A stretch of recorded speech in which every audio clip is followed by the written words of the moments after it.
ఒకరోజు నేను ఎయిర్పోర్ట్కి వెళ్తుంటే ఉదయకాలంలో 3 గంటలకు చెన్నైకి వెళ్ళాలి, జవహర్షామ పరిచర్యకు. 3 గంటలకు, నాకు 6 గంటల ఫ్లైట్. 3 గంటలకు వెళ్తుంటే క్యాబ్ డ్రైవర్ వచ్చాడు. క్యాబ్ డ్రైవర్ను ట్రాక్ ఇచ్చి యేసుప్రభుని నమ్ముకొని వెళ్తున్నప్పుడు దాదాపు 1 అవర్ జర్నీ వెళ్తున్నప్పుడు ఆయనతో మాట్లాడుతూ ఉన్నా. నేను అడిగిన, అయ్యా మీ పేరేంటి? చెప్పినాడు. ఎంతమంది పిల్లలు? 3 పిల్లలు సార్. ఎందుకు ఈ సమయంలో మీరు పడుకునే సమయం కదా 3 గంటలకు, ఈ సమయంలో మీరు ఎందుకు ఆన్లో ఉన్నారు?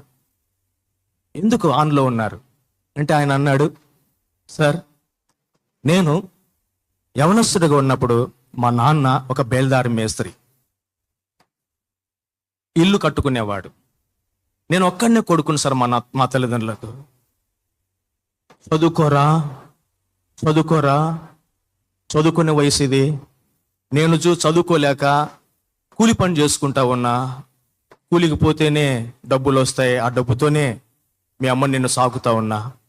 నా వల్ల నువ్వు ఉండొద్దు, నువ్వు బాగా చదువుకో అని తను కష్టపడి నా అవసరాలను తీరుస్తూ వచ్చినాడు.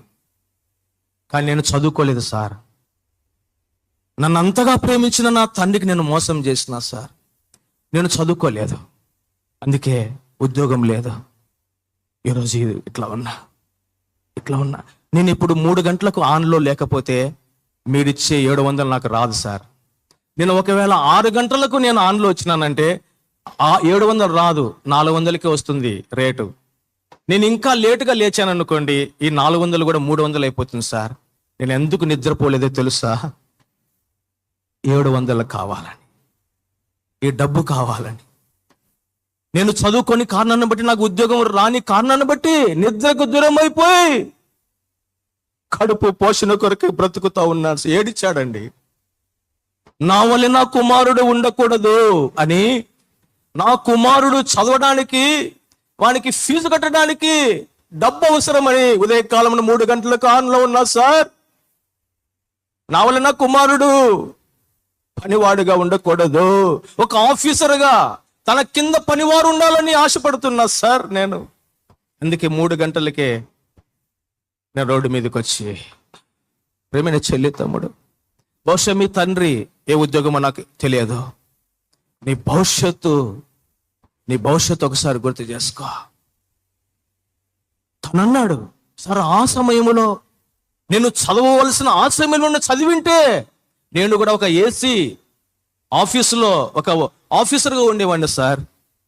మా తండ్రి మాట నేను వెళ్ళలేదు సార్. ఆ రోజు 4 సంవత్సరాలు నేను చదివింటే ఈరోజు ఈ 40 సంవత్సరాలు ఈ విధంగా కష్టపడేవాడిని కాదు సార్ నేను. ప్రేమైన చెల్లి, తమ్ముడు, కొద్ది సంవత్సరాలు కష్టపడు, నువ్వు జీవితాంతం సుఖపడతావు. కొద్ది సంవత్సరాలు సుఖపడ్డావా, పాపములకు అలవాటు పడ్డావా, నీ జీవితం అంతా నష్టపోతావు. ఇప్పుడు కష్టపడు, ఇప్పుడు దేవునికి నమ్మకంగా ఉండు. దేవుడు నీ జీవితమును మలుపు తిరుగుతాడు. దేవుడు నీ జీవితమును ఉన్నతమైన స్థానంలో ఉంచుతాడు. ఆయన నమ్మకమైన వాడు. ఎన్నో తల్లిదండ్రుల కడుపు కోత అంతా ఎంత కాదు.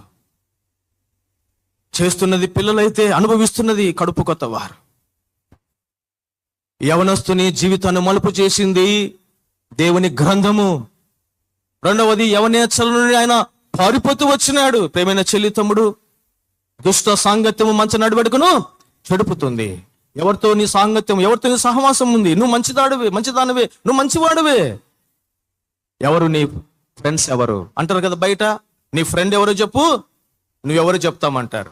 మన జీవితం మన స్నేహితుల మీద ఆధారపడి ఉంది. కాబట్టి 2:22 ప్రకారము ఈ యొక్క యవనస్తుని జీవితాన్ని ఏది మలిచిందంటే, యవనేచ్ఛల నుండి పారిపోయిన మనస్తత్వం కలిగిన వాడు. పాపమునకు దూరంగా పారిపోయినాడు యోసేపు వలె.